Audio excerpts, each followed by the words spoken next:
Bab 1765. Institusi terkuat Neslandia. Kita semua adalah warga Neslandia yang sama. Mengapa harus repot-repot? Terlebih lagi, aku sudah tahu kesalahanku. Baru kemarin, aku menyumbangkan semua asetku untuk menebus kesalahanku. Membuat hatiku merasa lebih baik.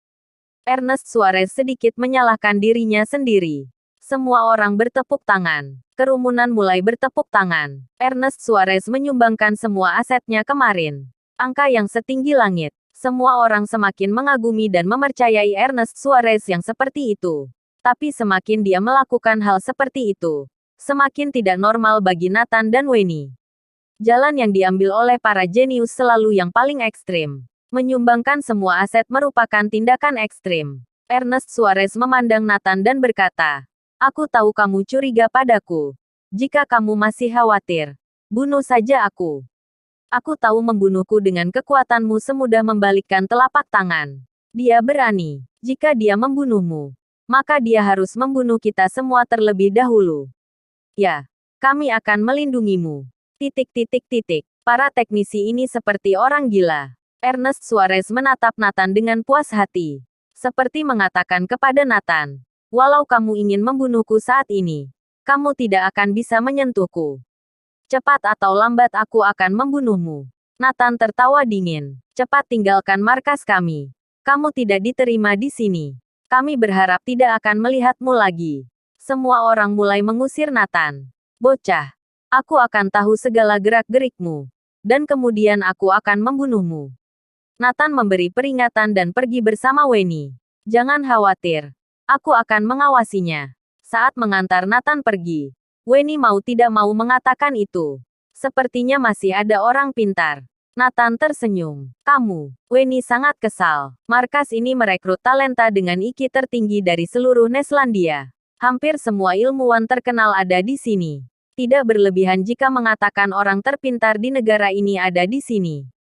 Namun Nathan berkata demikian. Dia sengaja menyindir. Tapi melihat punggung Nathan yang menjauh, Wenny tersenyum. Sebagai seorang ilmuwan, prinsipnya selalu menyelamatkan negara melalui sains dan teknologi.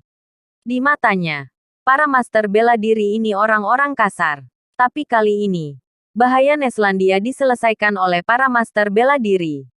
Dia tetap mengaguminya. Hanya saja dia sangat angkuh sehingga dia tidak mengatakan dari mulutnya sendiri. Tidak jauh, Ernest Suarez menatap Nathan yang pergi. Dia mencibir.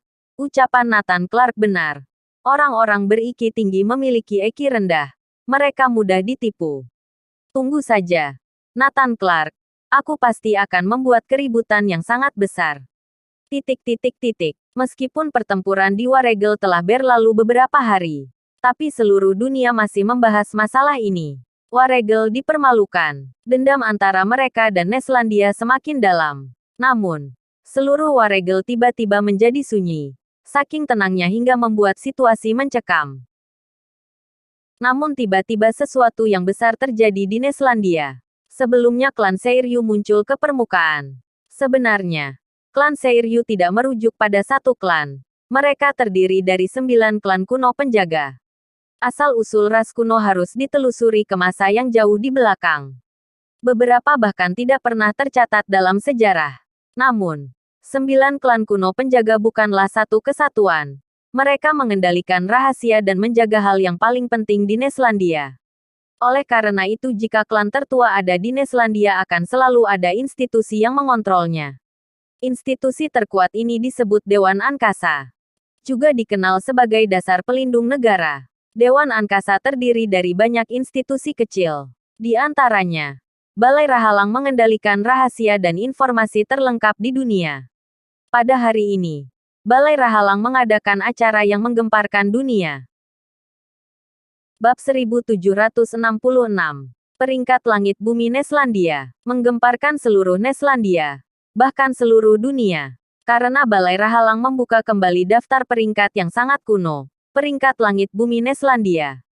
Apa itu peringkat langit bumi Neslandia? Di masa yang lampau, jauh lebih lama dari perjanjian para dewa muncul, ada peringkat untuk master bela diri Neslandia.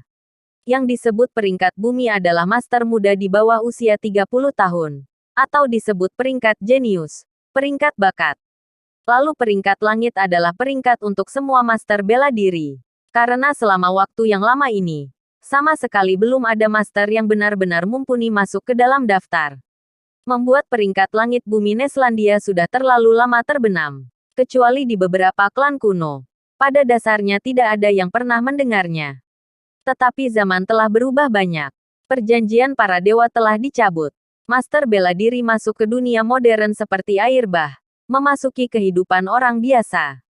Terutama ketika Nathan memimpin pasukannya untuk mengalahkan aliansi Dominion. Bahkan memenggal 5 Master Jagat 7 berturut-turut di Waregel. Situasi ini berubah drastis. Sekarang muncul orang yang mampu memasuki peringkat langit bumi Neslandia. Selain itu, Balai Rahalang menguasai hampir semua rahasia dan informasi. Potensi bakat master yang tersembunyi di Neslandia juga tercatat. Meski masih banyak kekuatan dan master yang belum muncul atau tersembunyi sangat dalam. Tapi Balai Rahalang tahu segalanya tentang mereka, termasuk tingkat kekuatan mereka. Bisa dikatakan, hampir seluruh kekuatan bertarung para master Neslandia berada di bawah pengawasan Balai Rahalang. Itu sebabnya mereka bisa mengurutkan peringkat langit bumi dengan cukup adil. Begitu peringkat langit bumi dirilis, seluruh Neslandia bahkan seluruh dunia terkejut. Tetapi sebagian besar master yang berada dalam daftar tidak dikenal semua orang. Kebanyakan hanya julukan. Tentu saja nama aslinya pun tidak disebutkan. Satu-satunya orang dikenal dalam daftar adalah pria misterius yang secara berturut-turut memenggal kepala 5 Master Mahatinggi Jagat 7 di Waregel. Meski banyak orang tahu bahwa orang itu adalah Nathan Clark. Tetapi untuk menghindari mempengaruhi kerabat dan teman Nathan, prajurit Fradron tetap menyembunyikan semuanya. Kalau tidak, akan menimbulkan banyak masalah. Julukan orang misterius itu adalah Raja Glaceon. Maknanya diambil dari Glaceon. Tapi yang mengejutkan adalah, Raja Glaceon, yang memenggal 5 Master Mahatinggi Jagat 7 berturut-turut, hanya menempati peringkat terakhir yaitu peringkat ke-20. Menakutkan. Semuanya ini terlalu menakutkan. Mengejutkan Neslandia dan seluruh dunia. Master yang membuat Waregel tidak berkutik hanya berada di peringkat ke-20. Jadi seberapa kuatkah orang-orang di atasnya? Terutama seberapa kuat orang yang berada di 3 besar. Bukankah mereka bisa menghancurkan dunia? Ketika daftar itu keluar, semua orang terkejut. Peringkat langit bumi adalah peringatan bagi seluruh dunia. Agar semua orang tahu seberapa kuat Neslandia. Setidaknya ada 19 orang yang lebih kuat dari Raja Glaceon. Dan juga Master Mahatinggi Jagat 7 tidak memiliki kualifikasi untuk masuk ke dalam daftar. Ini terlalu menakutkan. Siapa yang berani menyerang Neslandia kembali? Bukankah itu cari mati? Daftar ini tidak bisa dikatakan palsu. Karena ini diurutkan oleh Balai Rahalang. Diakui oleh negara lain. Untuk sesaat, dunia bela diri Neslandia meningkat pesat.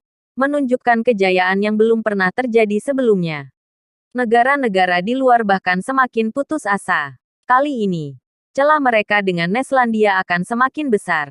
Nathan juga segera mengetahui tentang peringkat langit bumi. Dia tidak tertarik mengenai peringkat dirinya. Hanya saja dia penasaran dengan daftar ini. Dia juga bertanya pada prajurit Fradron. Jawaban prajurit Fradron adalah bahwa itu memang diniatkan untuk menakuti negara lain. Dan mereka tidak berhak mencampuri urusan Dewan Angkasa. Dewan Angkasa dan prajurit Fradron adalah institusi yang sejajar. Mereka bisa bekerja sama. Tetapi mereka tidak dapat saling memberi perintah. Nathan membuka daftar peringkat kembali. Peringkat bumi berisikan anak-anak muda. Yang tidak dikenal oleh Nathan. Tetapi ketika dia melihat urutan di bawah, wajahnya berubah drastis. Bersambung.